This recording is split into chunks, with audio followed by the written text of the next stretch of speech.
Anita, how's your mental health? Questionable at all times. You know this. Yeah, how's the mental health of your children? Also a little bit tricky. Can I tell you my experience in trying to find therapists for myself and my kids, Mel? Yes, please.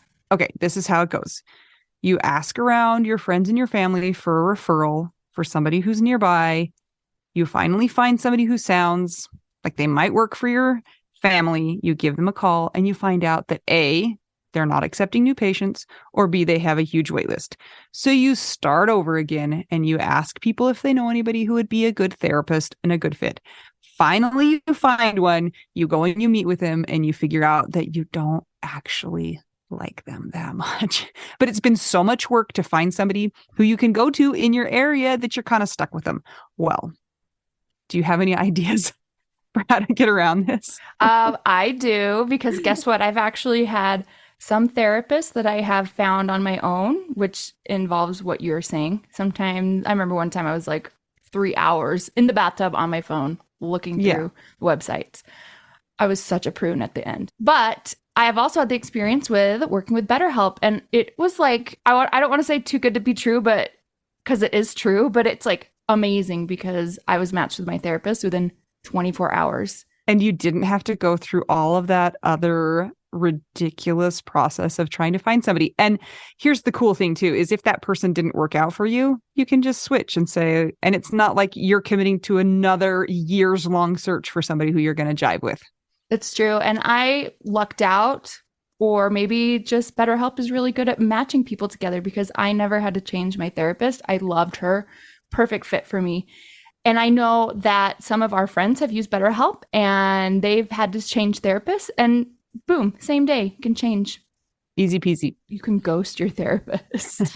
Get a new one. I love this idea. BetterHelp is one of our sponsors. If you use our promo code trybetterhelp.com/WWDN, you get 10% off your first month. And we totally recommend it. Yes. Get some therapy. That's trybetterhelp.com/WWDN.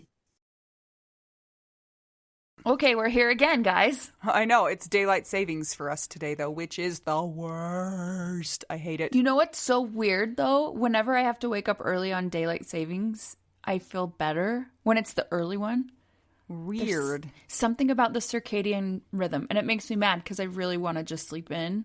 Mm-hmm. But then I feel better when I get up. It's weird. There's something wrong with me, I'm pretty sure. It's because I'm a widow. So are you saying you feel better when you wake up all the time or just on daylight savings? On daylight savings, on the early one. The one that I dread. The March one. The one Yes.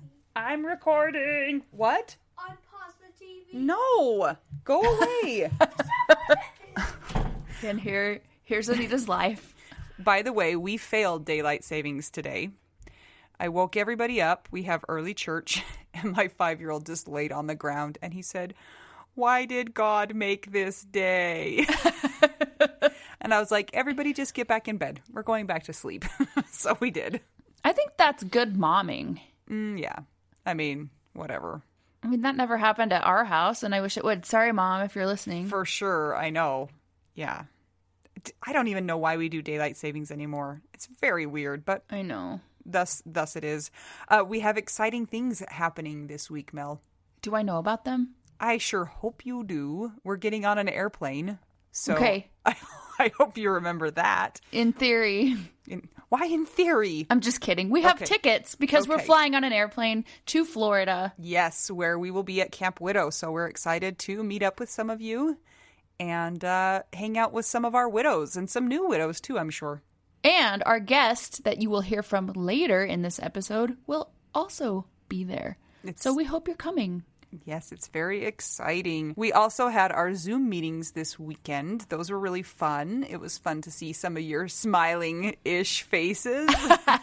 Special thanks to David Kelly and to Marie Hoffman for heading those up. We really appreciate you being willing to do that. And sounds like everything went well. Yeah, they were really great. We saw some new faces. We saw some not new faces. I don't want to call them old faces because I don't want to get punched in the face, but some people that we've seen before, and they're just really great. For connecting.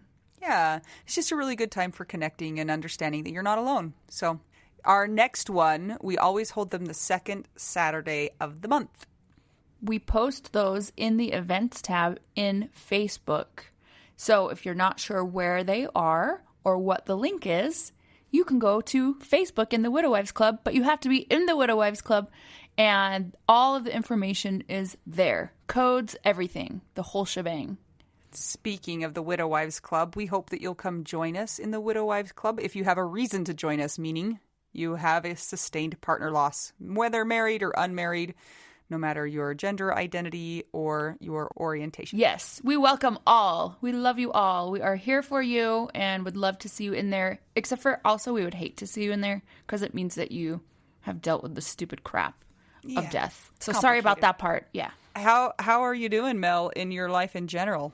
Okay, in my life in general, I would say decently. Oh, good. Yeah. This last week, I mean, I've been working since my dad died. Like, I took some time off and now I'm back at it, and my mom is back at it, and things are kind of stable. You know, you guys all know how this goes. Like, it's been 8 weeks, I think, 10 weeks, something like that. And so people are always asking me how my mom's doing, or they're asking her how she's doing. And so it's like, how do you answer that? I don't know. So I just say up and down and, you know, what you would expect. Like, sometimes you're okay and sometimes you're not okay. And sometimes you hear a sound that reminds you of your dad or your husband, and there you go. So that's kind of been what's happening, but we are plugging along, I would say. And this last weekend, I wasn't at the Zoom hang because I'm forgetful because of my brain. And I scheduled this jam session for my students with a band. Like, every once in a while, I'll have my professional friend musicians come and play with my piano students. And we have lots of pianos around, so everyone has their own piano. We go around and they learn how to do improv and stuff. So that was happening yesterday, which is why I didn't make it. Sorry. And it was so fun. The kids had so much fun. So that kind of gave me life, I guess. So somebody just called me, and a person in their life just had their husband die, and she said, what do I do? And guess what, Mel? I told her. I said, we just barely put on our website a PDF that's called First Aid for Partner Loss. I said, you got to click on it and go there, and it has some great hints and tips for what to do right after somebody loses their partner. So it's at our website, widowwedonow.com. It's just a little link.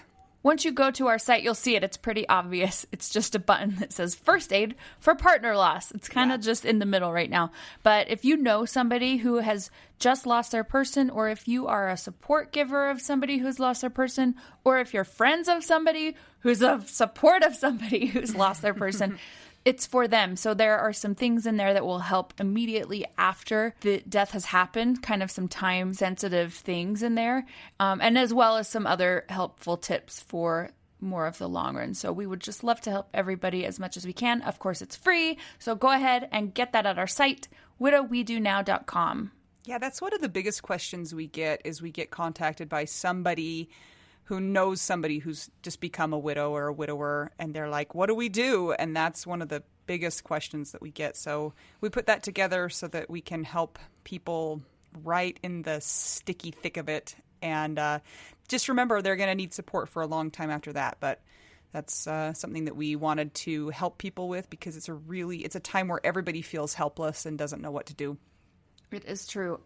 Now, speaking of events, we have a lot of stuff happening. We had the Zoom yesterday. We are recording this on Sunday, and this episode will come out after this has happened. But Tawny will have just done her comedy show. Yes. Sorry for my loss. So thanks to Tawny for doing that and all she's doing for the widowhood community and for those who showed up to support her. Yes. Go, widows, go. Do you want to talk about your life? Because you hated your life. Anita, it's your turn to vent. Go. This week has been terrible. I've had throwing up children, which is the worst. And it's also terrible because you're alone and you have to deal with the throwing up in the middle of the night and there's nobody to help you. It really highlights what's happening in your life. So I also had to go to a junior high preview, which is especially sensitive for me because Jason worked at a junior high and he should be the one who is taking care of those things. But Mel, guess what? What? the jazz band played at the junior high, and they were excellent. Ah, okay. Your particular junior high, by the way, has one of the best junior high jazz bands in the country. Like, they get invited to places. They're the national champion of junior high jazz bands, which I don't know what that means, but there's a competition for everything, you guys. It means they went to the Chicago Midwest Conference and they won all the things. And then my son said, I want to play in the band, Mom. And I said, well, what instrument do you want to play? And he said, I don't know, whatever one I'm good at. And I was like, you're not going to be good at any of them for a really long time. And he was like, yeah, I am. I'm like, oh my gosh. So he blew into a trumpet for a little while, and he blew into a trombone for a little while. And I was like, heaven help me. Hey, at least it's not drums. You already have that though, right? No, he also was like, maybe I should just bang on the drums. No. Don't do it. Either way, it's going to be fine. I'm curious, did he have an instrument that picked him? I don't know how to answer that question. What does that mean? Well, like the piano picked me. I didn't pick it. Sometimes when people sit down with an instrument, they're like, oh, this is the one. I can feel a connection with it. No. I asked him afterwards, I said, did you like the trumpet or the trombone better? And he said, I was like, well, then go with the trumpet because it's smaller and easier to carry. Okay, also, FYI, it's easier to play the trombone because you don't have to make your lips as tight. Oh, okay. Well, so if he wants an easier one that he's good at already. Yeah. It's just easier on the face. Okay, got it. Anyway, that was my week. Luckily, no, that's not true. Somebody is still throwing up today, but gosh, that person can get themselves to the bathroom okay, so. I'm so sorry, Anita. It's I'm okay. sorry. It's okay. What do you do? I mean, you can either start puking with them or on them.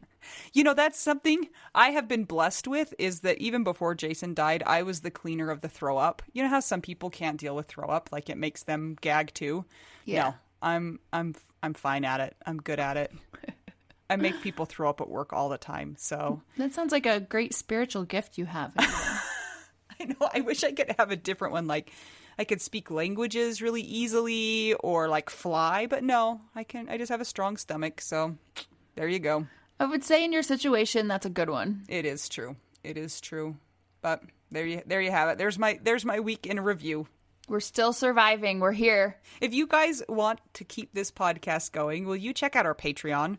It's just a way for people to support content creators. It's patreon.com/WWDN. You guys know the drill. If you are not a new listener, you know that we do a shout out in episode for everybody who is a widow bestie and up. More information can be found at patreon.com/WWDN on the different tiers, but this is one of the perks of this level.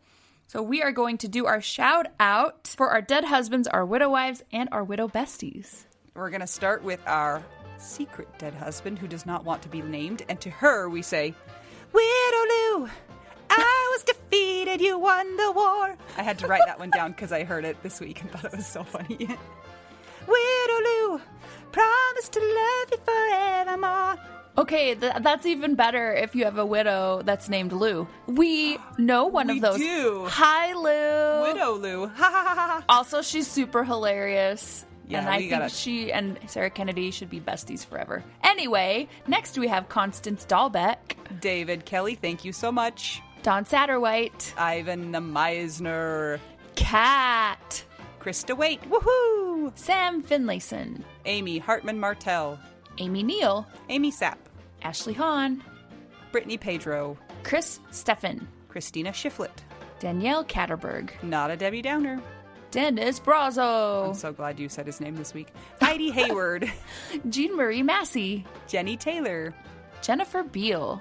Jennifer Brown.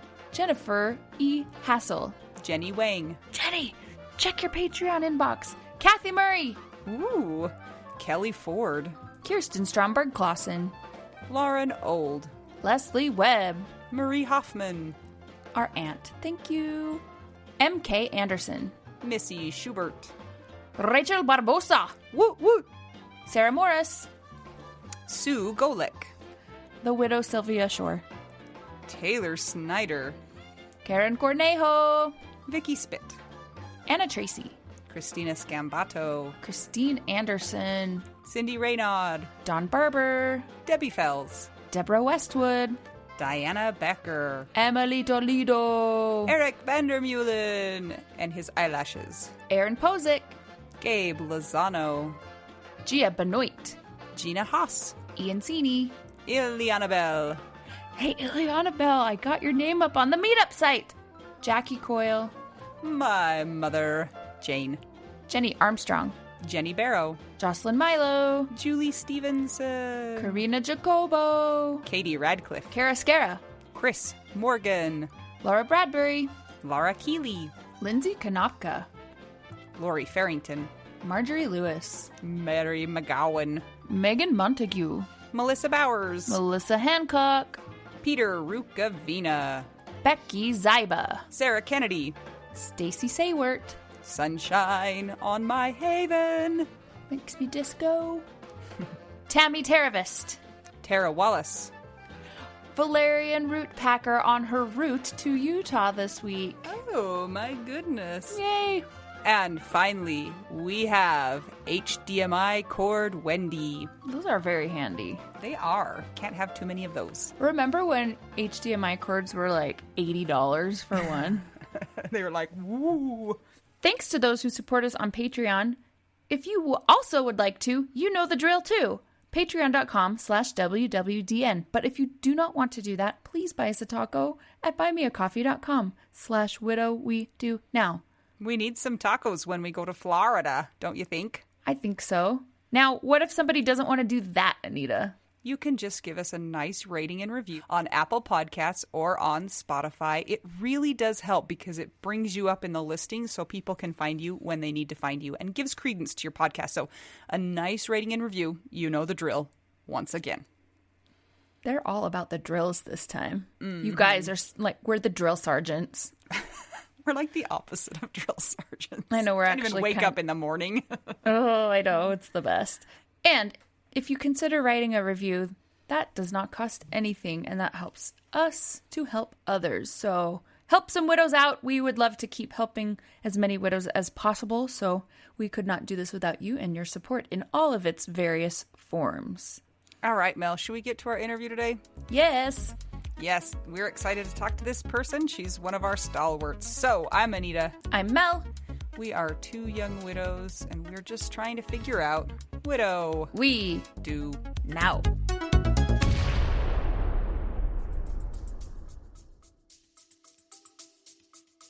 Mel, who are we talking to today?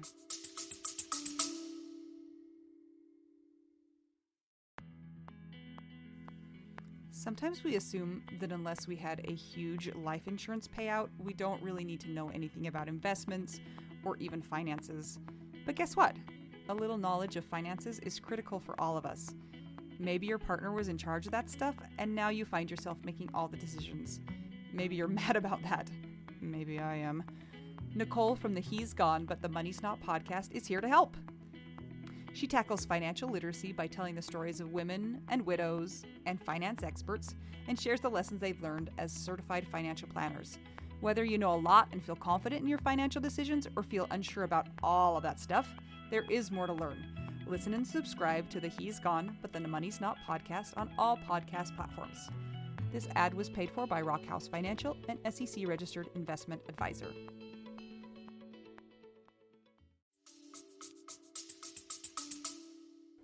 We are talking to the Queen of Texas.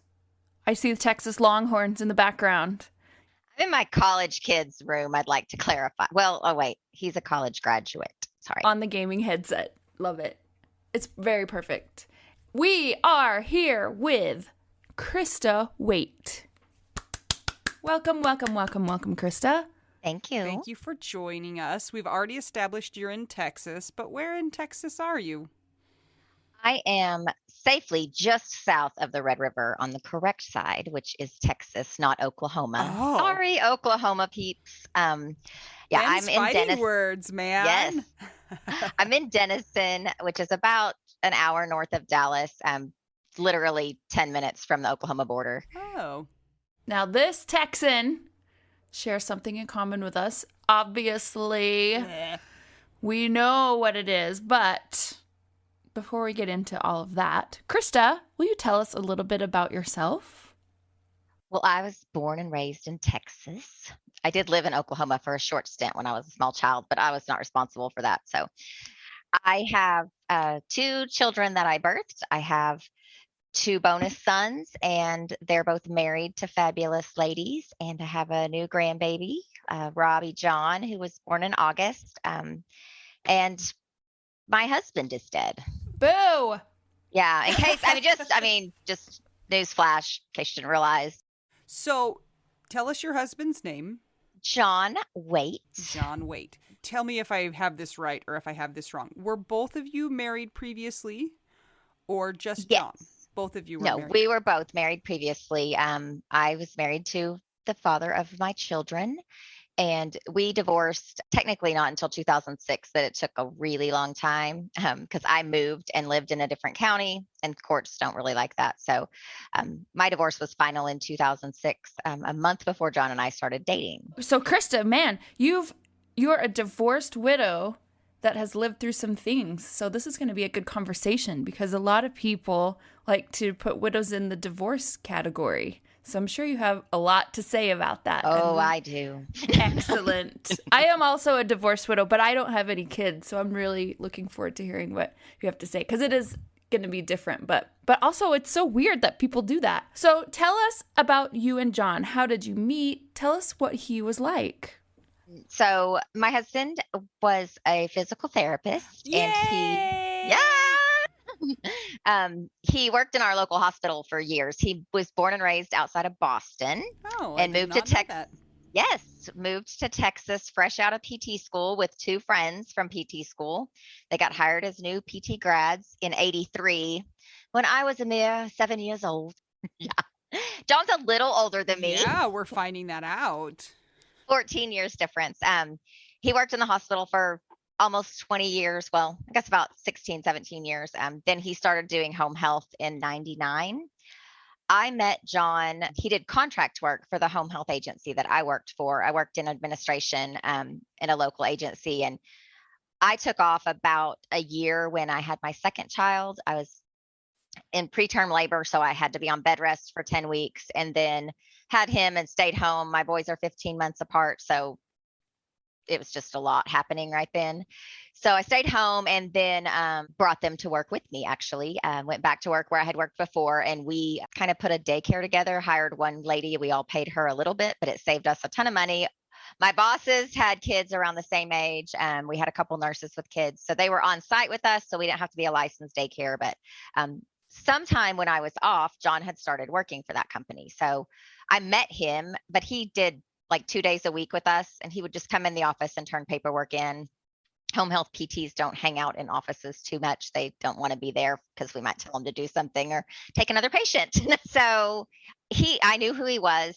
Through the years, we became friends. My first marriage wasn't super great, and I would sometimes be upset at work, and all of my colleagues were, wonderful and supportive. My job was very supportive, and I was trying to figure out what was best for me and my kids. And John just kind of became my friend, and he would ask me how I was doing. He would, put me on their prayer list at his church. He came in and would have lunch with us occasionally when he was in town, and we would all sit there at the table, like 6 women, and then John would come in and the kids would run through going potty when they were potty training. It was super fun.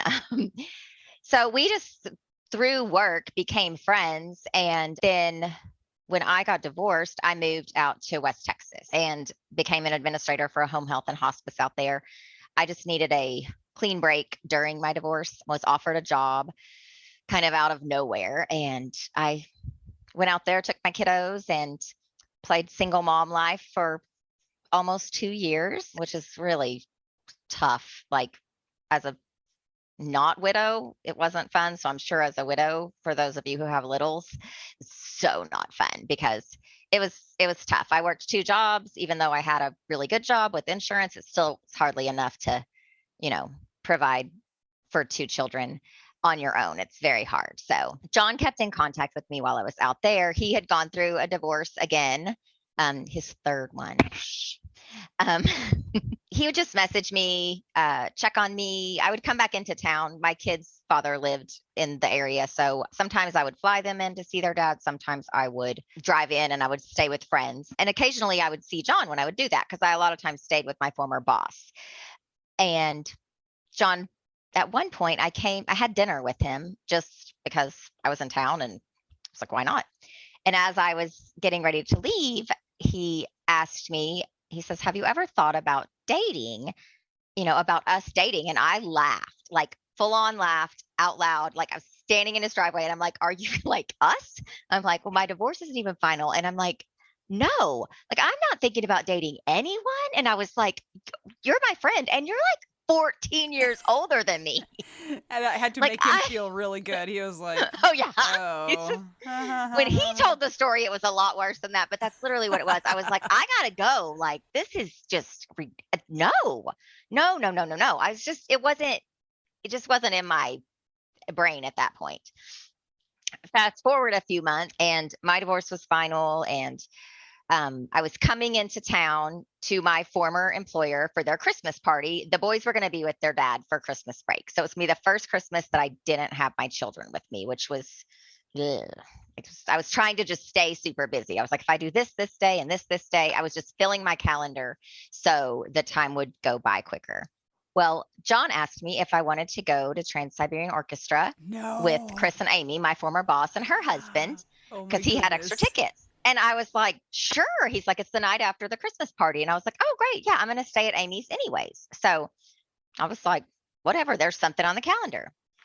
Well, all my friends from the office, because John still did contract work for them, start messaging me and sending emails. It was texting, but it was like that AAA, BBB, CC, it took T9. You had to use like three, yeah, it's literally on a Nokia flip phone. It was, yeah, totally. So, it wasn't like now, but they were like, John is so excited about your date. And I said, well, we're not going on a date. And they're like, oh, yes, you are. And I'm like, we're just going to dinner and to this Trans-Siberian Orchestra thing at American Airlines Center with Chris and Amy. I said, we're just like, because he had tickets. Like, they're like, no, it's a date. And I said, well, then I'm not going. It's not happening. I'm just not going to go. I just won't go. They're like, you can't cancel. I'm like, oh, I can. I don't have to do anything. Like, I'm a newly single woman. I can say no. And they were like, Krista, what's it going to hurt? I was like, it's not a date. We're not going on a date. We're not dating. So dating's just, it's not happening. I went. It was a date. That was December 16th of 2006, just for some reference there. Can I just jump in here and say that Jason and I once went to Trans-Siberian Orchestra and we lovingly referred to it thereafter as the Christmas Nightmare Inferno. I was like, how is this a Christmas concert? It was like very loud.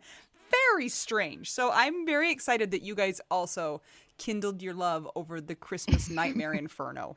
It is like that. It is such a weird show. You definitely couldn't fall asleep during it. Yeah. I wonder how many, I think they have like 20 trucks just to like go from city to city to tear their stuff down and take it. And I don't know how they get from one city to the next and put on a show like 2 days later. I'm like, it's just a lot of stuff. The prep work must be, I'm not signing up for that. Shout out to the roadies. Good job, roadies. The crew. They make the world go round. We had a lovely dinner that night. He came to the Christmas party for the office the night before, and I had smoked when I was much younger. And then I had picked up smoking again while I was in the process of getting divorced whenever my kids weren't around. And so when he got to the Christmas party, I was at the bar at the restaurant getting a drink, and I hadn't drank in a lot of years. And I was getting a drink and I was smoking a cigarette. He was like, what has happened to you since you went to West Texas? And I was like, nothing. I'm having a drink and a cigarette because I can. So that was just funny. We went to dinner, had a very nice dinner on the 16th and went to the show. It was great. And then I fell asleep on the way back home. I fell asleep in his lap. I mean, I did, like my boss and her husband, her husband was driving and I fell asleep. We dropped John off. I didn't even wake up. Oh my gosh. And then they took me back to their house and I was like, they were like, wait, I was like, I don't even remember y'all stopping to drop John off. They're like, yeah, he left you a Christmas present. It's in the back. You totally got out of the awkward door scene. Totally, because I was out. I had been very busy, as I said, but he still is like, she fell asleep on our first date, and he would tell, and I was like, it's not how it went, but he can't argue with me now, so it gets to be my story. So, love you, babe. So he gave me this cross-shaped jewelry box. It's just a sweet little thing, and I drove back to see him the next afternoon to tell him thank you, which was out of my way, like 30 miles the opposite direction I And needed he to go. And I was, proposed. no, Oh, not yet. dang And he it. said, I'll talk to you soon. And then very whirlwind romance, honestly. I had to have meetings in Dallas, and I would fly into Dallas. I had meetings in Arlington, which is right next to Dallas. And I would fly in for meetings, and then I would sometimes have to fly to Austin. So I would have a layover. And during December, I had kept my calendar super busy. So I was like, if I need to do this, I'll do this, I'll do this. And he would drive to Love Field, and I could leave the terminal, of course. And even he would drive all the way to Dallas, which is 70 miles. It's not that far, but traffic really sucks here. So, and he would just have a quick bite to eat with me at the airport while I was laid over for an hour or two. Just, so that went on for a couple weeks, and well, not even a couple weeks. Oh, December 16th, and we have December 24th. So Christmas Eve, he calls me and tells me he has tickets to the Cowboys game. Christmas Day, he took me to the airport Christmas Eve and kissed me as I was going through security, like total movie moment. And I was like, I can't believe you just kissed me. What the hell just happened? Like, I couldn't even, I was like, I don't understand. I fly to Lubbock, and then I drive back the next morning. And a few days later, we decided that we were in love, and we were married 6 months later. Not even 6. We were married in May. Was it the kiss that turned everything around? No, it's so weird because, like, John's like, I was in love with you for a long time. And I was like, well, that's just crazy. That's not. And then I'm like, in retrospect, I'm like, I don't even know if I realized this before he died, is that I was in love with him for a very long time. We were friends. We never, I didn't even want to go on a date with the man. And I just think I'm not a big soulmate person. I don't know, but I think that we were supposed to be together. And somehow once we were, he'd raised his boys. I was raising mine. When you've already done it, you're like, okay, like, I know what this is. And I knew this was better than anything I had previously had. So how old were his kids when you got married, and how old were your kids? So Braden and Kyson, my two, were 6 and 8, but like 5 days after we got married, Kyson turned 7. So they had just finished first and second grade. And then John's oldest is only 5 years younger than me. Oh, wow. But That's fun. that's Michael. John adopted Michael. His mom had him at a young age, and John adopted him after they got married. And then Johnny was born in 87. So Johnny it's a lot of math, but he was already out of school. He was out of high school. He was going to college at the time. So I think he was like 19 or 20 when we got married. But they've been super. They embraced me and the boys from the beginning. There was never I didn't have to raise them. So there was never any, wicked stepmother stuff. And I wouldn't have been one, because that would be awesome, because that's how I am. And they were great big brothers to the boys. It was a big transition for both of my kids. My younger one was, it was just hard. We moved to a new house. There's new people. It's just a lot going on. They moved from a school with like 12 to 13 people in their classes to like regular size schools with 30 kids in their class. So everything was a transition, but it had bumps, but it just couldn't have gone any better than it did. How old are your kids now? Michael's 41. Johnny is 32. Both happily married. Johnny and Haley, his wife, have a baby. My oldest just turned 23 on February 12th. And my youngest is 21. He'll be 22 on June 1st. Do the younger two live with you now, or are they gone? My oldest is, he graduated in August from UT, and he stayed in Austin. So he's in Austin, still looking for a big boy job, but he has a job that pays the bills for the most part. I subsidize a little bit still. I don't want the kid to starve. And then my youngest has kind of been online some and in person some. In the fall, he was in person. And then he's fully online this spring. There were some last minute changes to his schedule. He went back to College Station, where his university is, for about 2 weeks. And then he came back home and just said he was going to stay here for the spring semester. So Wait, does that mean he's going to Texas A&M? A&M. I thought that you guys couldn't do that. Yeah, we're a house divided. I have a garden flag and everything. Yeah. Wow. Really? And I have pictures of them when they were little, like 5, 6, 7, 8 years old. With Braden was always into UT stuff, and Kyson was always in A&M stuff. Interesting. Yeah. And nobody in their family went to either school. That is so funny. So you're kind of in that empty nest, but not quite empty nest zone that I think actually quite a few of our widows are in there, where it's kind of like, it's like, oh, almost there, but not quite And there. it was, yeah. I mean, like, we had fully embraced empty nest life. I mean, John and I, we just had fully embraced it. We had happy hour every Thursday at our favorite restaurant. We just did stuff. We'd take weekend trips here and there. We'd take weekend trips to see the kids, but fancy dinners with our friends. We were just living the dream. We're like, this is what it's about. And John and I had never been, the boys were little when we got married. So it had never been just the two of us until Kyson graduated high school. So you were getting to that point where you were going to be empty nesters and live the life. What happened to John? The pandemic hit in 2020. We y'all may have heard of it. Being that John was in healthcare and I work in healthcare, I work from home though. So neither of us we didn't lose our jobs. Kids came home from school. They weren't allowed on campus. So they were homeschooling upstairs and we were just doing regular stuff. My husband never missed a day of work during the pandemic, seeing his patients, and stayed healthy the whole time. We stayed in our we had our little quarantine group, our two best friends and their two kids. We kind of went to their house. They came to ours, and we just had one other family we would sometimes socialize with, but we tried to be as safe as we could be. One, because my husband was in and out of patients' homes all the time. And, we just were trying to be good humans and didn't know how this was going to go. Thanksgiving came around. Kids had gone back to school in the fall, still online, but Braden had a job. Kyson had one class in person in the fall of 2020. And they came home for Thanksgiving. All was well. All the kids came over, big kids. We didn't host Thanksgiving here really because the big kids always had to be somewhere else. And so they came over and we watched some Harry Potter. So that's what my boys were watching. And then we sat around and just chatted for a few hours.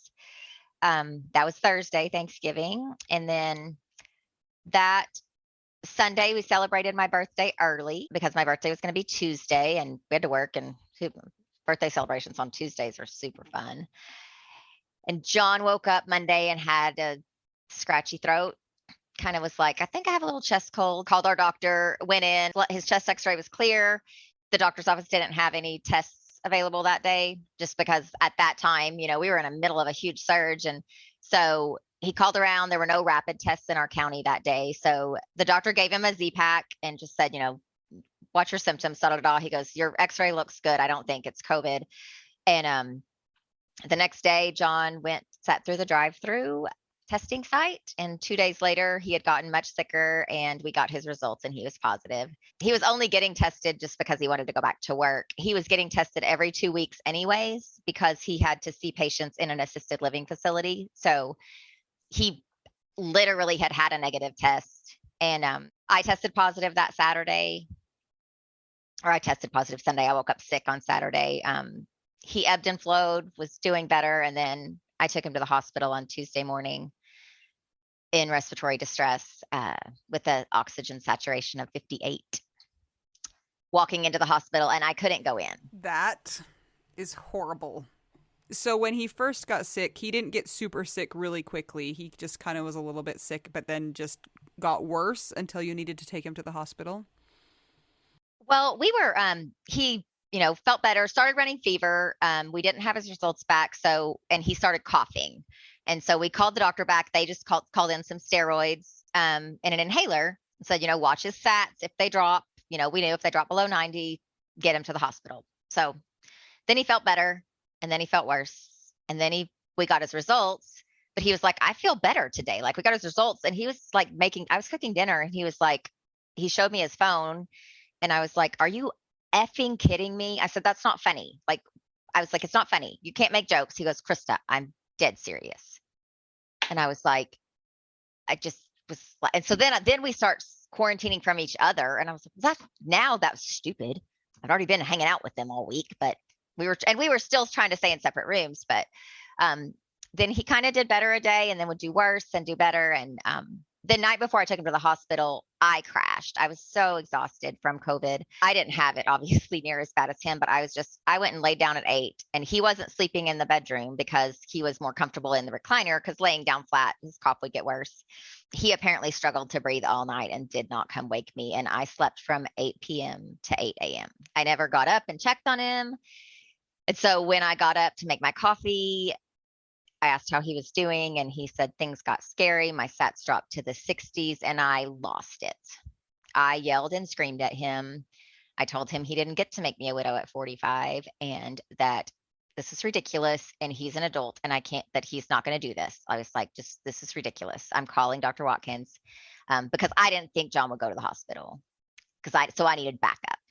And then he said, no, he said, can I just go to the urgent care ER? I said, no.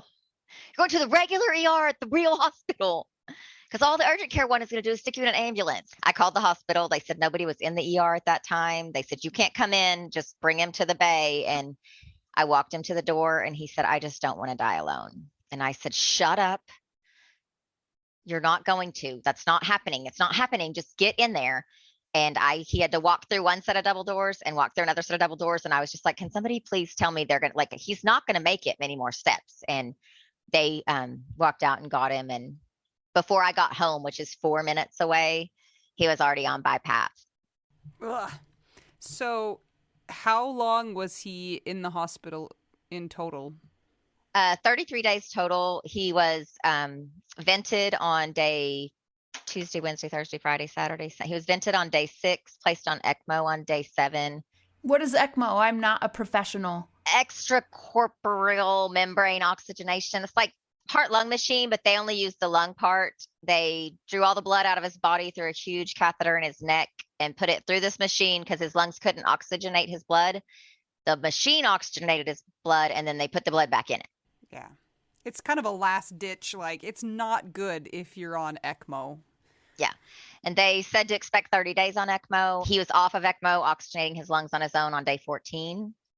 So half the time we expected. We thought he was getting better. And as COVID does so much, it just complication after complication, it just destroys your body. And he couldn't see any of you guys, right? He wasn't, no, nobody, the kids were allowed to make window visits while he was in isolation. So before he was vented, he was able to see each of the kids and talk to them. Like, he would text on his phone. I couldn't go do that until my quarantine ended. So he was vented, and I wasn't able to see him the morning he was placed on the ventilator. A colleague, physical therapist of his, who he'd hired in 88, was actually working that morning, and they allowed her to go in and just be with him as a friend, because he was still in isolation. So I knew it was going to happen, because he had texted me and told me, he said, the vent's the only chance I have. He says, I'm not going to make it out of here. The next morning, the surgeon called me and said, I'm taking your husband in. I need consent. And I had to give consent to 2 people because I couldn't sign because I wasn't there. So he goes, I'm going to give the phone to the nurse. She's going to say the same thing. I need your consent. And they said, we're going to put him on ECMO. And I had already knew that was a possibility. I had already been, but it was like, okay, here we go. It's a living nightmare. It was awful. Were you able to be with him when he actually died? So once I was out of isolation, I was allowed in the hospital. So I got window visits for several days. I got to see him Thursday after he'd been in the hospital for 10 days at that point. And then he was moved out of isolation 20 days after he had tested positive. So he still technically had COVID, but he wasn't contagious anymore. So I was able to be with him in the cardiovascular ICU as much as I wanted. Around the clock, I would go home and shower. They would send me home to sleep. Not that I was sleeping, but try to sleep for a few hours, shower, get some food, change clothes. But I was able to be with him a ton of time, which was super hard. But I know that my COVID story is not the story a lot of people got. And I feel blessed for it. And then I sometimes feel really guilty about it because I got to be with my husband. He was alert for a few days, still vented, but he could squeeze my hand. He could tell me he was in pain. I could say, does your leg hurt? Does your belly hurt? Does your chest hurt? And he could respond to me. He could give us thumbs up. And so I was there when things took turns for the worst. It was very difficult, but I just wouldn't trade it for anything. Except for him being alive. I would totally trade it for him being alive. Yeah. Isn't it interesting how John died from this horrible COVID during the pandemic stuff? And even though he died, you still feel grateful because you had a sliver of time with him. I mean, who would have thought before all of this that we would be having these conversations and that we would have conversations saying like, I'm so glad I was with him for a few days and I could hold his hand when he was in pain, versus I couldn't even go into the hospital. Like this was unthinkable before 2020. Our hospital even allowed, like it was one person at a time, but like I would leave like Christmas, like I would leave so the kids could come. I'm like, call me when you leave, but they could go up and spend time with him too, one at a time. When he coded for the first time on a Tuesday. And when it happened, they were like, call the kids, like, and they let us all spend the whole day with him. And we were rewarming his body. They dropped his body temperature. Like I work in the medical field, but oh my gosh, I learned so much. I'm like, wow, it's just so crazy. And the staff we had at our hospital, I mean, they're just amazing. They told me from day one that I was family forever, and they've continued. I mean, I'm 13, almost 14 months in, and I texted one of the nurses today and she asked how my floor install was going. Can we just talk about how, like, this is a super traumatic experience for you, but it's a community traumatic experience also for healthcare workers, especially when it's somebody who's one of them, you know, to watch them be sick like that. And it's been really interesting to watch healthcare people be called heroes and then turn around and be vilified. Yeah, it's been really interesting. And actually, we just had a doctor at our hospital die of COVID 2 weeks ago. So yeah, it's still happening. Yeah. Ugh. Yeah, when the ICU nurses said that or even the COVID nurses, when he was on the quarantine floor, they said as soon as John was admitted, the physical therapy staff were like, he's one of us. Y'all have to save him. Like, I mean, not that they would not, like they tried to save everybody, obviously, but they were like, and when they didn't see COVID patients till the end of their shift, they would go see John. Like before he was vented, they would take him popsicles, you know, and so one of the therapists was one of the people who moved down to Texas with him in '83. Karen's still there. And so she was like, she would come by and talk to him. And then when I was there, she would come check on me and they would bring me coffee and just, I mean, they were like, he's one of us. And just like you said, they were like, it's personal always, I guess, but somehow that just made it, it made me feel good when I couldn't be there, that people who I knew and loved him before I knew him were there and he could see them. Krista, you're in our Widow Wives Club, and as we know, it's a safe space for people, and it's a place where everybody can say however they feel and what's going on. And there's so much unfairness, and it just feels like we get slapped in the face a lot with this death stuff. And you've mentioned some things before, because you are in the healthcare profession, that you come across things in your work and it seems like it's an extra slap in the face. And every time I see things like this, I think it's such a good conversation to have, because we think that if we are a good person, we're going to live longer, or if we're a good person, our person's going to live longer. And really, it doesn't work that way. Will you tell us about what you've encountered in your job and the feelings you've had with John's death? Yes, I didn't work the entire month of December once he was hospitalized, and we were both positive, obviously. And I didn't go back to work full time till March. I worked a little bit in February. So when I returned to working, I code medical charts for a living. So I read hospital records and doctor's records all day long. It's just what I do. And when I first came back and had to start doing it again, orthopedic cases made me sad because my husband was a physical therapist. I mean, like, they would get better care if John was here. And then I would have to code COVID cases. And I would, be reading this chart, and it's a 70, 80-year-old with COPD that smokes 2 packs a day. They're a brittle diabetic, and they got COVID and was in the hospital for 30 days, but they got to come home. And I found myself, and I still have found myself being angry and upset, because why did that person who's already lived a long life, not that I want the 80 and 90-year-olds to die, I don't, but I don't understand how this virus, it just attacks whoever it wants. I feel like it's like cherry picking, and almost 1 million Americans have died. And then I read charts, like I read one this week, and there was a man in his 40s hospitalized with COVID, unvaccinated, insisted he didn't have COVID, told them that it was a lie. That's not what he had. And because it doesn't exist.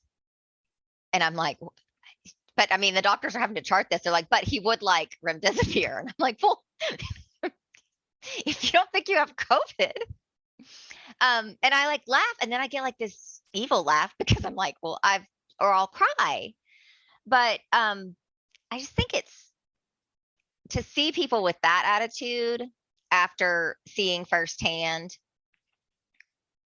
what the disease can do, and to see even people who are my friends, acquaintances, that know what we went through, to be proponents for things that are not proven to help, and encourage people online to, take this. You don't need to go to the hospital. Take this. You don't need to go to the doctor.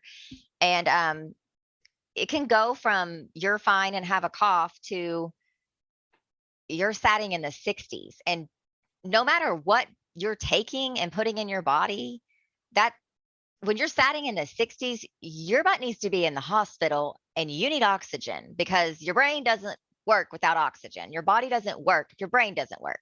And I just want to scream at people, and I want to yell at them. And I know that it's not going to fix anything. It's not going to change anyone's mind.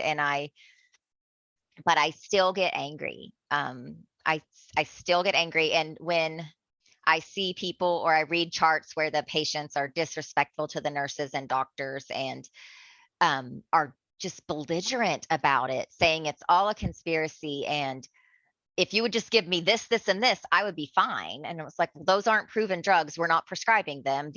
They're not like, this is what we think will help you. And they won't even take steroids. They're like, I refuse. And then others beg for stuff, even though they're completely still belligerent, saying that this, like, it's just the flu. It's just the flu. I'm like, it's not the freaking flu. And maybe it's the Spanish flu, but then people were dying too, because it was a different kind of flu. This is coronavirus, but it's a new one. It's not the same one. And all the epidemiologists on Facebook drive me insane. And I'm kind of teetering as a widow with the sanity. Anita is more invested in social media and reading people's posts and getting mad about it. And so go talk about it, Anita. Go. She wants to cut people. I feel super protective of our COVID widows. And I'm not a COVID widow, right? I didn't lose my person to COVID. But side note, I also have those feelings when I'm working with patients. I'm like, how are you still alive? They're like on dialysis 7 days a week, and they're body parts are falling off and they're just like continuing. I'm like, what? How? I don't get it. It just doesn't make any sense. Which is also how COVID is. Like you said, like for some people, it's no big deal. I had a runny nose. I had COVID. That was the extent of it. And then some people it kills, which I think has added to the difficulty kind of coming to a consensus and like all working towards the goal of protecting people, because it's hard when you could be fine or you could die. Right. But This is a really large. yeah, spectrum. Yeah, spectrum. Yeah. But I have this serious mama bear in me about COVID widows, because I just walk around and see people, people who I'm friends with posting about it.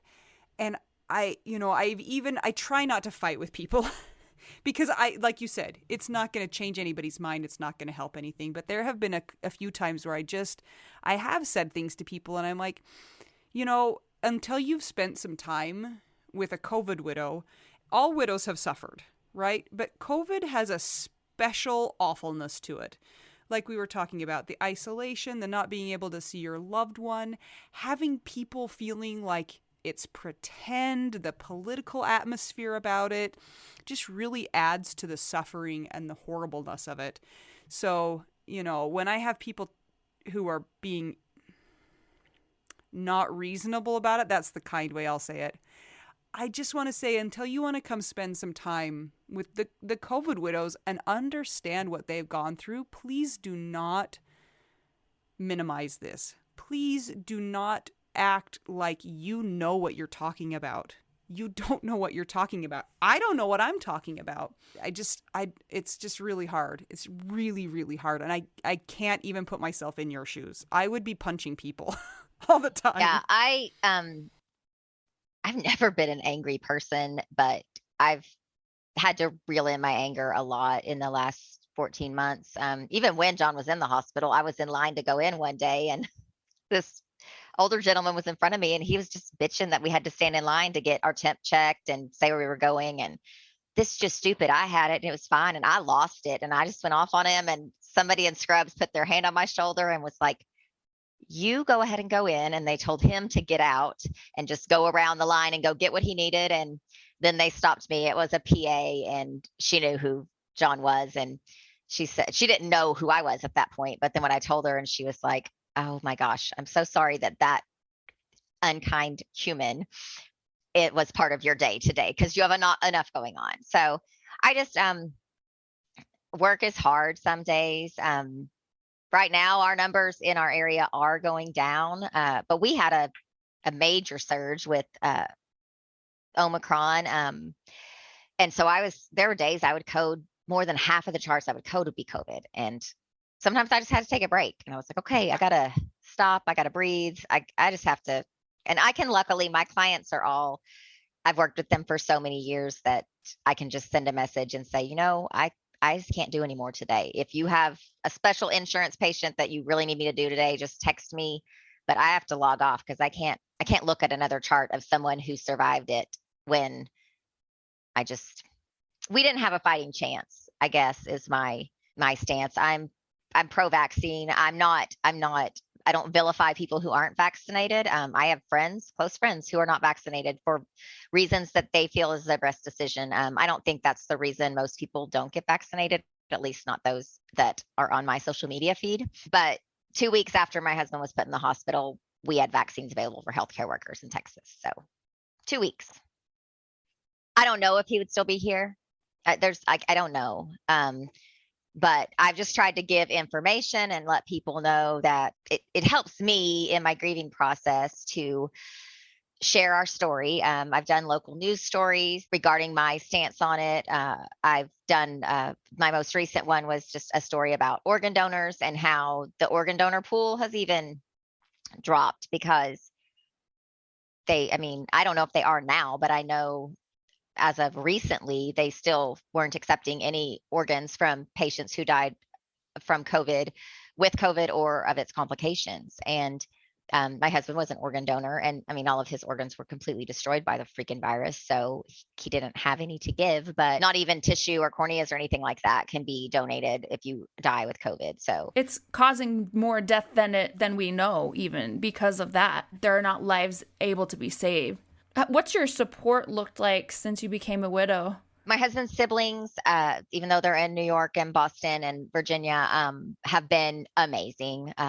Just absolutely amazing. His mom has been great. She has Lewy body dementia and is in a nursing home, but is doing fairly well. We moved her into the nursing home the month John died, actually, and he was part of that decision. We knew it was happening, and but she has a Facebook portal, which is a really cool tool, and so we get to I talk to her face to face via that, and they've been wonderful.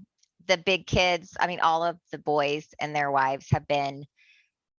I don't think I helped them through grief at all because I couldn't function. I didn't know what was happening, but they all were very helpful to me, just checking in and, group texts or just, I mean, a call from your college kid. You don't usually get, "Hey mom, how are you today?" I mean, if you have girls, you might, but that has not been my experience as a boy mom.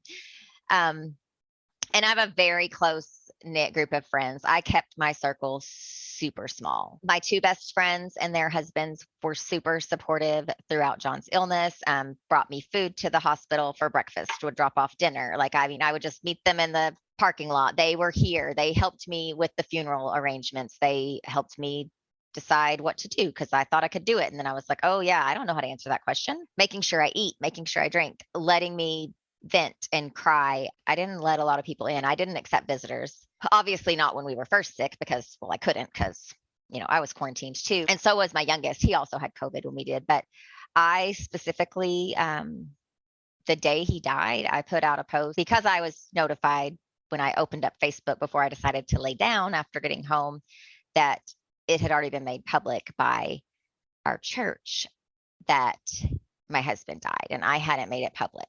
What? Why does this happen? Why? Yeah. Why do they not come to the family member? I sent a message to one church member and I said, will you please let the deacons know? I said, I can't send another message. I said, will you please just let them know that John died this morning? I can't. This is the only message I can send. I can't do it. That did not, in my mind, say, please ask them to post it on social media.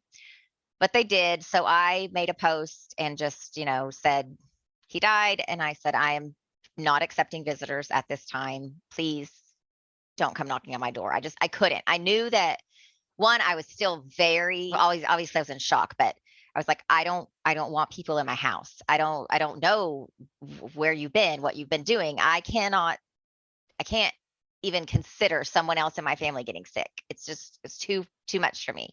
So, another friend was pretty clear, like, okay, I know everybody wants to take her food. She doesn't need food. It's not what she needs. Sent her a gift card, kind of handled it with the church. And my two best friends, they would run interference for me. Like, just turn off your phone or do whatever. They've continued to be great. I still have dinner with our Sparks family. John and I had dinner with Tim and Charity almost 2 or 3 times a week anyways. So I've continued to do that. Their kids adored my husband. And so whenever they're in town from school, they come over too. And we just kind of stay with our little group. I couldn't handle a lot of people. John dies. You're just on the cusp of being an empty nester. You probably had lots of plans for him. I think we all do that. We make plans for what we're going to do when we don't have the kids here. But then your life does a 180. Can you talk to us a little bit about how you've dealt with having that reality switched on you so suddenly? And I also am curious about, I know that a lot of our empty nest widows talk about the loneliness that they experience. Can you talk about those things? Yes. So initially, John died in January. We had his service, kids went back to school. My youngest came home. He was gone for about 2 weeks. Then he came home. Then he would go back for a week or two. So I would have little spurts of being in this house alone with the dog. And sometimes it was really hard. Just the silence. I was like, the silence is deafening. And his absence is like everywhere. I would cook dinner. I'm like, well, how do I cook dinner? I don't even want to eat, but how do I cook for one? It was just so weird. And then Kyson came back home and he stayed for the rest of the semester. So I kind of didn't have to be alone very long unless he was gone. And then in the fall, he went back to school. So I had the alone time again. Kind of got into I started ordering these little meals that were high protein and kind of healthy, but I could just stick them in the microwave. And because the meal kits I didn't want to do because they're for two and I don't like to eat the same thing 2 days in a row, but I know I need to eat. And I think I had started to get into a bit of a routine, probably 8, 9 months in, of just, okay, I still get up. I have to do my work for the day. I work at home. So it's like, I get up, I shower, I make myself eat. And I tried to be very diligent. My therapist helped me to recognize this early on, that I don't do well fully alone. Like I would have really bad weeks. She's like, how have you gotten out have you gotten out this week? And I'm like, no. I was like, Tim and Charity are out of town. My other best friend was diagnosed with head and neck cancer in the summer. And so she was going through chemo and radiation and, isolating just to try to keep herself safe. So I was kind of just, if they weren't around, I wasn't going to. She goes, why don't you call the kids and see if you can go over there? And so I started to do that. And knowing even if I was going to be alone Monday, Tuesday, that if I had dinner plans for Wednesday with the kids or with a friend, then I didn't seem to fold into my aloneness as much because I had something on the calendar, and I operate better that way, having some interaction with other people, because I don't do well alone. I think I can be alone. I've learned in little spurts to deal with that, but it's just so quiet. It's just simply so quiet. And it's just hard. Krista, I know you're in our Widow Wives Club. Are you in any online COVID support groups as well? I follow a couple of COVID pages. I don't really necessarily know that I don't get out of them what I get out of our group. Most of them are COVID loss, like total. I don't have a COVID widow page. I had one that I followed, but it really it was just depressing. And it was rough. But so the other ones is all COVID loss. So then it's like, I lost my mom, I lost my dad, I lost my brother, I lost like 5 members of my family. And then I'm like, well, it's just hard. So it's so interesting because I was talking to Autumn about this, Autumn Barker, and she's a COVID widow, and we were talking about how because COVID has been like a certain time span, everybody has lost their person in the same amount of time relatively soon. And so there are not people that are 10 years out that are reaching back to help. And it's like everybody's in the fresh states. So that's why I was curious what that is like to be part of a group where everybody is fresh. Yeah, I haven't gotten a lot out of those that I've followed. And I think part of our group, that was what makes it work, is that it's like, I'm grieving this. Yes, that's COVID, but like the closet or this or that, it's someone else that's like, hey, I'm 5 years out and I haven't touched it. Or we have all levels. And I think that you're right. The fact that with COVID, it's still new. I mean, even if someone died early in COVID, that's still only 9 months removed from when my husband died, so we're still in a very fresh and close place. I have several friends whose husbands also died of COVID. I used to go to church with them. They're older than me. They taught my kids in preschool, church, Sunday school. And so I've stayed in touch with one of them. Her husband died a couple weeks after John did, but there's an age difference there too, which, I mean, she's like, was John's age, but it's still, I've had trouble there. The only place I've really connected is through y'all and through our Facebook group. I've listened to several podcasts before I found y'all, and I was like, I can't listen to this crap. This is just like, I feel bad enough. And now I just want to like go claw my eyes out with a spoon. Like, this is horrible. It was just so depressing. And I'm like, but I listened to y'all, your very first one. And I was like, it was sad. Yes. Because y'all told your stories, but I still ended up laughing. And I was like, oh, these are like real people. Like, Y'all are real people. Krista, I want to ask you a question that I think is going to be a hard question. You had a grandbaby that was born after John died. Can you talk to us about the feelings of welcoming a new little life into the world and knowing that John didn't get to see that? And it's his son that had the baby, right? It's your bonus son. It seems like that would be not cool. It was, they told us about the pregnancy Christmas morning. John was still in the hospital. We thought he was going to be getting better and coming home. And so that was exciting. And then when the getting better and coming home didn't happen, one fear I had all along that I just kept coming back is I was afraid I was going to lose those kids and my opportunity to meet that grandbaby. I just felt, and it was, there's nothing they've ever done, nothing his family has ever done to make me feel unwelcome or unloved. It just was this feeling that kept coming back as I was like, at some point, I'm not one of them. Blood doesn't tie us together. I didn't help raise them. They were already adults when I came into this family. And I was like, and that grandbaby, when he or she at the time we didn't know gets here, like I have no, unless they allow me to be in his life. And I just had this fear, and I finally confided in the big kids about it. And I said, I'm really struggling thinking I might lose y'all, that at some point you're going to be like, you're not really our bonus mom. And you're just going to wash your hands of me. I said, not in an ugly way, but just slowly. I think time is going to erode it. And they were like, absolutely not. Like, that's not. And they were like, we lost our dad, but you lost your husband. And when they told us his name, that was really hard for me when they told us that they picked out his name. They named him Robert. John. Robert is his mama's dad. And then John, of course, is my husband. And that was, it was so touching and it was so special, but it was so hard. And then he was here, and it's very odd to feel like when I held him for the first time, it was like I felt complete joy and I felt complete heartache at the exact same time.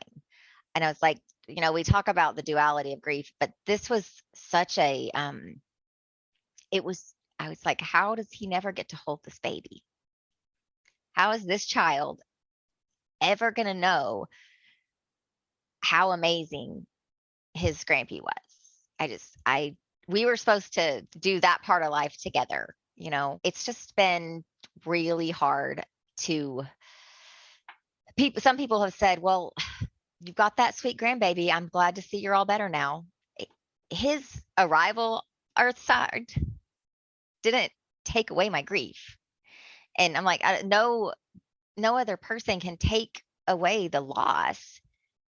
And I love that baby. He is adorable and he is so cute and he is just like so chubby and just absolutely amazing. But his being here didn't erase the fact that my husband's dead. And some people have said, well, you've got that grandbaby now and it's been a year, so I'm so glad to see you're all better.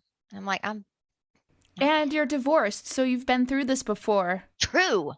Yes, exactly. It's the same thing. No, it's not. It's not the same damn thing. Like, I could still call my ex-husband if I wanted to. I don't want to. But I can't call my husband. I disconnected his phone, so that's really difficult now. But I think people say things, and for the most part, I think they just want to make us feel better, or they don't know what to say. But some of the, especially with the baby coming, people were just like, well, you've got that, that's the bright spot. And it was a huge bright spot in our year of loss. I mean, John's boys lost a cousin 2 months after to an overdose. They lost their cousin. And then in September, they lost their grandmother, their mom's mom. I mean, there's been a lot of loss in our lives. And Robbie didn't take that away. He didn't take the pain away. He makes us smile. He makes us laugh. We love him. And we will tell him stories about his Grandpa John for as long as we can. We will make jokes and we will, say all the dad jokes that were so cheesy and so corny, but somehow he knew them. Krista, I have a question for you, because a lot of people listen to this and they wonder what other widows ahead of them have done to maybe find a little bit of, quote, joy or relief or something like that. What has worked for you? So until Halloween, what worked really well for me, at least once or twice a week, was going to our favorite restaurant. We did happy hour there when we became empty nesters while the boys were in college and away before they returned home for the pandemic.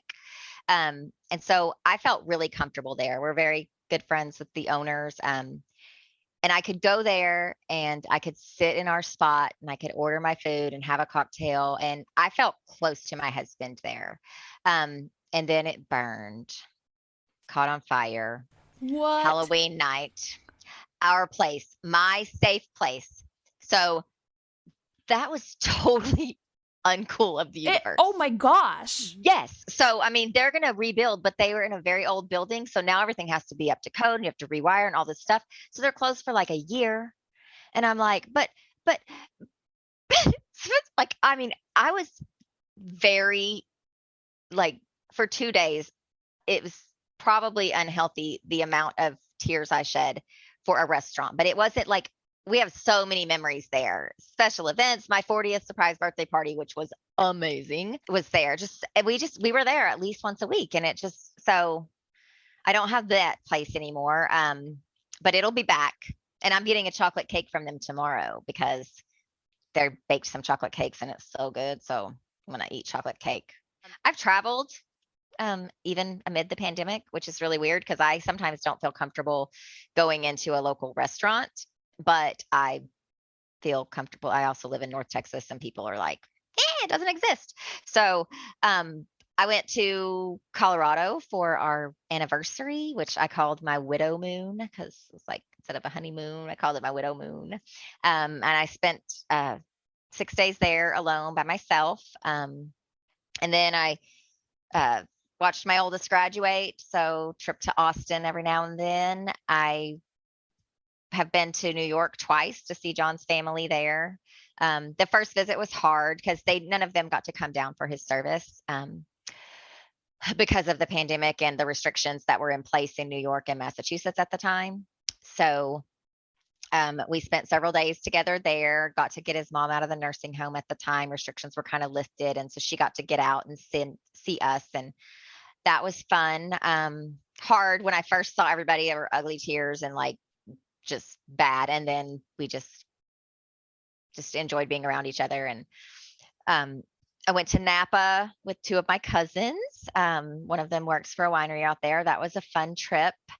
I went to Washington, D.C. with my best friend for the In America Remember COVID art presentation that was there, art installation that was there on the National Mall with flags. At that time, we were at 730,000.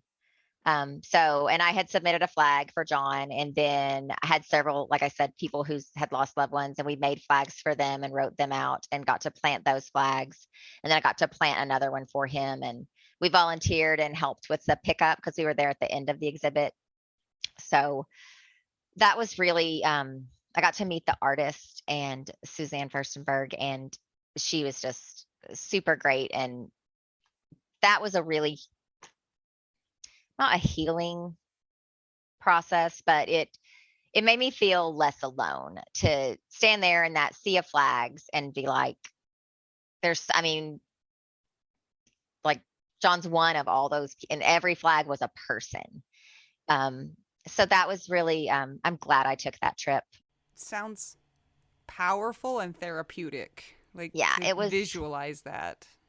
It was really crazy to see. As we were walking from our hotel, Charity, my friend, had never been to DC, and she was like, is that the Potomac? Is that the river? I'm like, the river's not that way. Like, I've been to DC in a long time, but And then as we got closer, the wind was blowing and it literally looked like, I was like, it's the flags.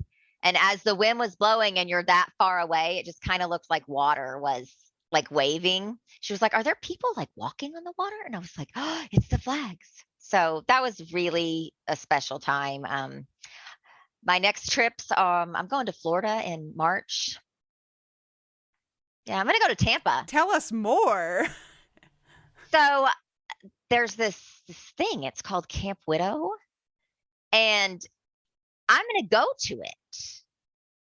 And like there's this Widow We Do Now group, and they have like some speakers are going to be there on that Friday. We are so excited to see you. This will be our first time meeting in person. And didn't you, when you were in DC, you met some of our friends, right? I did. I had to have brunch with Sunshine and Miss Wendy. That was super fun. They even let me bring my non-widow friend who was traveling with me. Aw, you guys are nice. Yeah, when I posted that I was going, Sunshine messaged me and was like, well, I live in DC. I was like, well, that's cool. And we got to meet. Not a Debbie Downer wasn't able to meet us that day, so I haven't met her. But she's fun. Well, I think you should try to get Sunshine and Wendy and Not a Debbie Downer to come with you to Camp Widow. Can you work on that? I will try. I know Sunshine can't come. Sunshine! Her about that. Bring Disco. She's got responsibilities with work and stuff. Oh, so responsible. And Disco. My college kid's here to take care of my dog while I'm gone. That's so good. Hey, well, the Marriott is dog friendly. FYI. Oh, did not know that. Yep. Yeah. Mel, I think we have a question for Krista. Do we? I believe we do, Ms. Krista. Yes. What is your favorite cheese? Oh, the cheese question. My current favorite cheese is Manchego. My cousins sent me this big like food and snack basket when John was in the hospital from some place, and it had this Manchego cheese from Spain, and we ate it the night of John's service with my friends and the kids that came over to the house. And I was like, this is the most amazing cheese. So I love Manchego. Not super easy to find in the North Texas area, but I can get it in the Metroplex. But I always have Parmesan Reggiano aged at least 24 months in my fridge. If it is aged less than 24 months, I don't even think it's allowed to be called Parmesan Reggiano. I don't know the cheese rules. I'm just telling you, it tastes different. And it's just, I always have it. It's important part of my life. If I'm out, I'm like, who's going to Whole Foods? Because you can't get it in my county. All you can get is the crappy Parmesan. I'm like, it's not the same thing. Parmesan. I'm like, it's not even the name of a cheese. So, but I pretty much like almost all cheese, but Manchego is my current favorite. Parm is my must-have in my life all the time. It's like, just got to have a. Oh, man. Krista, thank you so much for joining us today. We really appreciate it. You guys don't know that we asked Krista like 10 minutes before this interview if she would come be on here too. So she it was like an hour. Yeah. So thank you so much for joining us today. We hope that people listening will be able to identify with her story. I know I heard a few things that you said that I was like, yeah, I get that. So I'm sure that a lot of other people will identify with those things too. Make sure you check out the Widow Wives Club if you want to come and hang out with Krista. Come to Camp Widow too. Come to Camp Widow. A little bit of time to sign up. And if you want to keep the podcast going, what can you do? Krista, you are so kind and support us. Tell us. You can become a Patreon at patreon.com/widowwedonoww. There are multiple tiers in which you can support.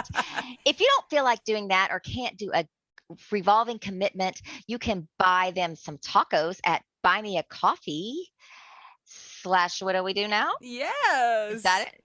Well, I'm impressed. And if neither of those are something that you're able to do right now, or you just don't want to do them because you want to spend your own money on your own coffee and your own tacos, which is totally fine and we totally support, then you can always give them a review on Apple Podcasts or Spotify or wherever you find your podcasts. Krista, how do you are good. We have to remind ourselves of what to say. Thank you. You're welcome. It's been fun. Krista is one of our dead husbands, by the way, so she knows all of the things. Thank you, Krista. We love you. You're welcome. Until we talk to you again, I'm Anita. I'm Mel. I'm Krista. 2 young widows and 1 widow who cried more about a restaurant closing maybe than her husband dying. Not sure. And we're all just trying to figure out, widow, We do now.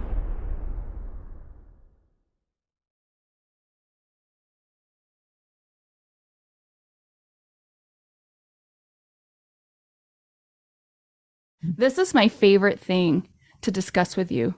Tell me, what is it? One of my favorite things. I do enjoy tacos and cheese and dogs. This is about how you cannot pay hundreds and hundreds of dollars for a phone plan, especially when you're a widow, your person is dead, you might have kids, you might need another option, and you just want your phone to work, you want unlimited texting and service, and you want it to be like $25 a month.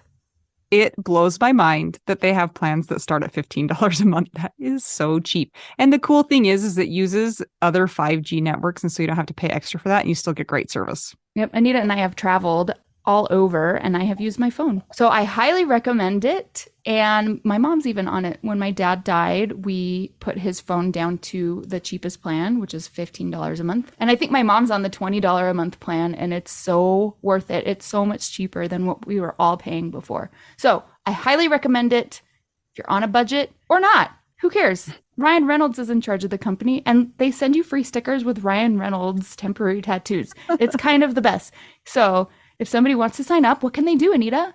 Go to trymintmobile.com/WWDN. Seriously, you guys, such a great idea. Save yourself some money. And if you're worried about losing data or having any changes with your phone, not going to happen. They walk you through it. Everything's fine. It's the easiest process of all time. Again, that's trymintmobile.com/WWDN.